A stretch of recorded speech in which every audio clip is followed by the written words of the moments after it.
Question number 6, 15 people are sitting in a row. And how many ways can a non-negative number of them leave their seats such that each pair of adjacent seats still has at least one seat occupied?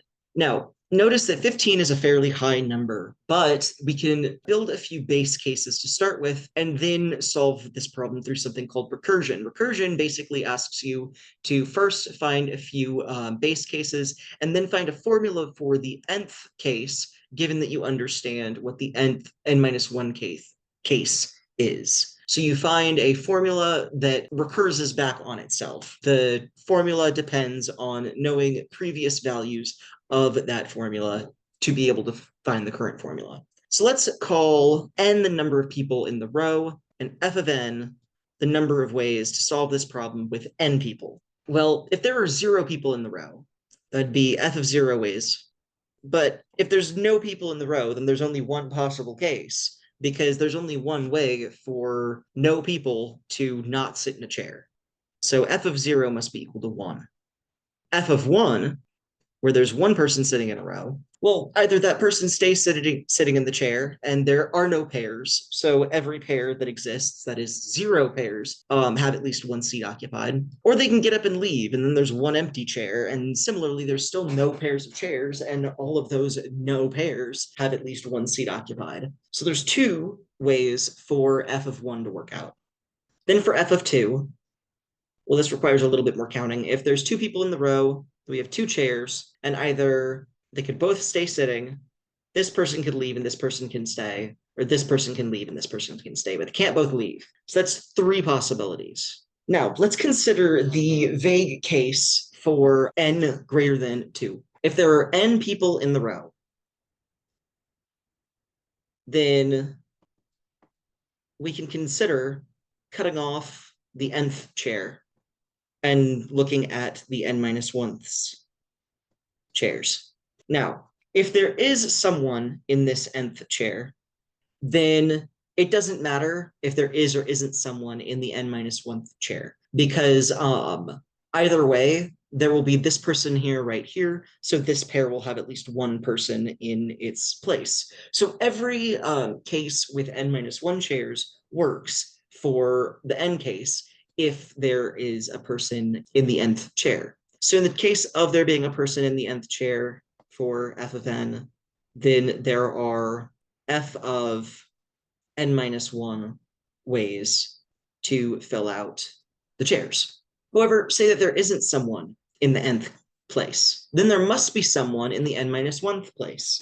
Otherwise, this pair won't have 2 people, or at least one person in that pair.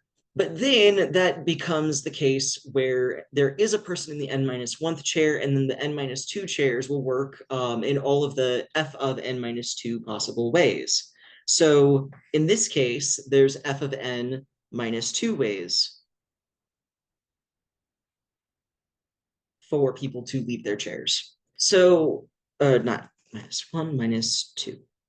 And that's our general case, because now we've satisfied both possibilities. Either this chair is filled or it isn't, and we found the total number of ways to let a non-negative number of people leave their seats in both of those possible cases. So this is the entire case of n chairs. So we notice that this function essentially takes the previous 2 terms in the sequence and adds them together. You might recognize that this is how the Fibonacci sequence works, but we actually have a special name for sequences like these. It's called a Lucas sequence. Lucas sequence is different from a Fibonacci sequence in that it doesn't necessarily have to start with 2 1s. So a Lucas sequence could start with, for instance, -7 and 123, and that would be an acceptable sequence. However, in this case, notice that f of 1 is 2, and f of 2 is 3, and those are adjacent terms in the Fibonacci sequence, so this is going to be the Fibonacci sequence. However, it's going to be shifted upwards a little bit, because 2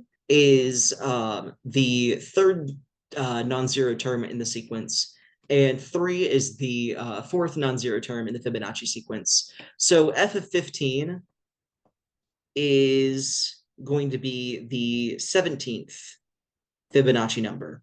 Now, all we need to do is find the 17th Fibonacci number. And we know that Fibonacci starts with 1, 1, and then we find 2, 3, 5, 8, 13, 21, 34, 55, 89, 144,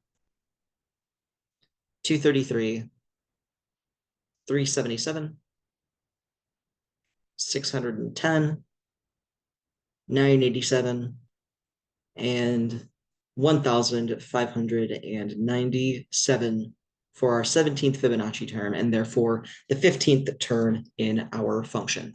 This is Tim. Hope you're enjoying our videos. If so, you know what to do: like, subscribe, turn on notifications, all that sort of thing. But what I'd really want to invite you to do is to send us an email at media@mathleague.org. Tell us which problems you'd like to see us cover next in our video series. Take care and see you in the next video.